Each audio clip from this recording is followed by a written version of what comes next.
اعوذ باللہ من الشیطان الرجیم، بسم اللہ الرحمن الرحیم۔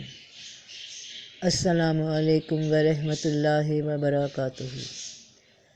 ایک بیٹی نے سوال پوچھا ہے ای میل پہ، مجھے کیسے پتہ چلے گا کہ میری روح پاک ہے یا نہیں، کہیں زیادہ سپوائل تو نہیں ہو گئی، اور روح کو کیسے پاک کیا جائے؟ روح کے پاک ہونے کا تعلق دل کے سکون سے ہے بیٹا۔ دل اگر مطمئن ہے، سکون میں ہے، تو روح اتنی ہی مضبوط ہے، گناہوں سے پاک ہے۔ بس کوشش جاری رکھنی چاہیے کہ وہی کام کیے جائیں جن سے رب راضی ہوتا ہے۔ روح کا پاک کرنا کوئی کورس نہیں جو 6 ماہ میں ہو جائے اور ڈگری مل جائے۔